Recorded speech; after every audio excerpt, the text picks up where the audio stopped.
কর্ণফুলী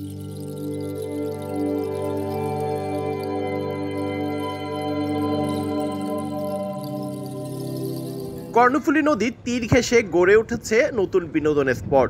এরই মধ্যে ওয়াকওয়ে বসার স্থান গড়ে তোলা হয়েছে, যেখানে বসে নদীতে দাঁড়িয়ে থাকা জাহাজ কিংবা অপরূপ প্রাকৃতিক সৌন্দর্য উপভোগের সুযোগ সৃষ্টি হয়েছে নগরবাসীর। সেই সঙ্গে নৌকায় করে থাকছে ঘুরে বেড়ানোর সুযোগ।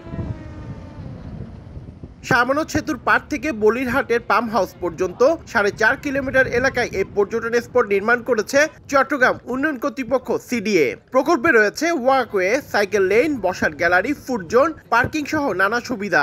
চাকতাই থেকে কালুরঘাট পর্যন্ত প্রায় 9 কিলোমিটার নদী তীরে 4 লেন সড়কে গড়ে তোলা হচ্ছে নতুন এই বিনোদন স্পট। আমরা এখানে প্রায় 4.5 কিলোমিটার ওয়াকওয়ে করেছি এই প্রকল্প থেকে। স্লোপে যে ব্লকগুলো বসিয়েছি ওগুলোও কিন্তু গ্যালারির মতো বসেছি, যাতে মানুষ বসতে পারে। ওখানে রিপ্লান্টেশন করব, তারপর ওয়াশরুম করব, কিছু ফুড কোর্ট টাইপের করব।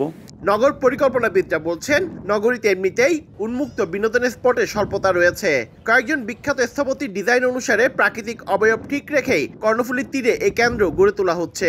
পাহাড়, নদী, সমুদ্র এইগুলোকে সংরক্ষণ করে এটার যত সুযোগ সুবিধা আছে, এই প্রকৃতির যে সুযোগ সুবিধা, সে সবগুলোকে আমরা এখানে আরো বেশি বর্ধিত করব। নতুন বিনোদন কেন্দ্রে ঘুরতে এসে খুশি নগরবাসী। অনেক সুন্দর, অনেক ভালো লাগে।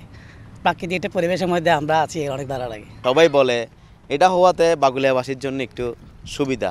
মাশাআল্লাহ, রাস্তাঘাট অনেক উন্নত করছে, আর কিছু ওই দোকানপাট হলে মানুষের জন্য সুবিধা হতো আর কি। এর আগে সিডিএর আউটার রিং রোড প্রকল্পের আওতায় পতেঙ্গা সমুদ্র সৈকত থেকে খেজুরতলা পর্যন্ত প্রায় 5 কিলোমিটার দীর্ঘ সাগর পাড়ে বসার স্থান ও ওয়াকওয়ে নির্মাণ করেছিল সিডিএ। পার্থপ্রতিম বিশ্বাস, সময় সংবাদ, চট্টগ্রাম।